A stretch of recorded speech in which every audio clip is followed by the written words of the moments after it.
So with this one piece of glass, you can make your videos go from this to this. Today we're talking ND filters. Let's go.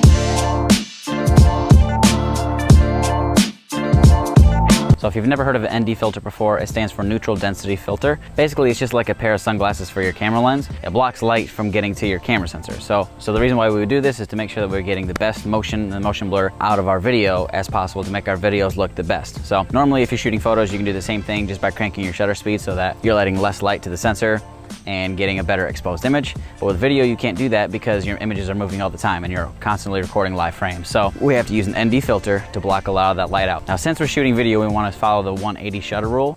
So basically, in a nutshell, that just means that we want to make sure that whatever our frames per second are, so if you're shooting at 60 frames per second, 24 frames per second, you want to double that for your shutter speed. So right now I'm shooting at 24 frames per second, so my shutter speed is 1/50. If I was shooting at 60 frames per second, I would set my shutter speed to 1/120.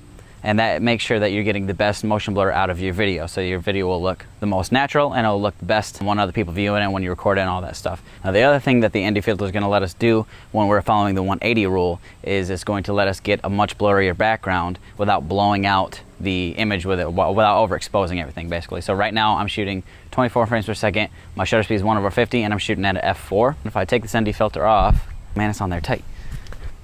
All right, now you can see how blown out on my ISO. It's on auto, so it's going to try to adjust, but you can see how much more exposed the image is.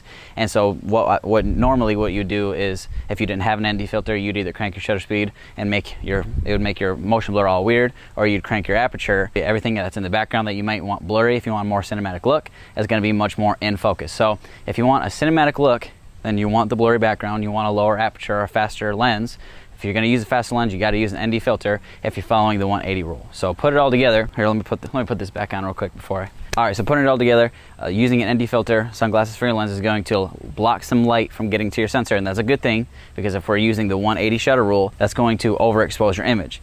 The ND filter makes it to where your image is less exposed, and so you can follow all those rules and get a good cinematic shot, get a nice blurry background, and get really nice motion, and still have it be perfectly exposed. So that is what an ND filter does. All right, so here's a perfect example of what I'm talking about right here. So right now I'm at 24 frames per second video, 1/50 shutter, and I got my 50mm lens on. This will dip down all the way to an f1.8, and you can see how overexposed the image is. And so if I was shooting this, say I was shooting like an Insta360 video for, you know, Insta360 or a client or something like that, then and I wanted that really blurry background, I'm not going to be able to achieve it without an ND filter, just because how much light is out here. When I get all the way down to an f1.8, there's just too much light and it's way too overexposed. But as soon as I put an ND filter over it, then everything is evenly exposed and it looks much better.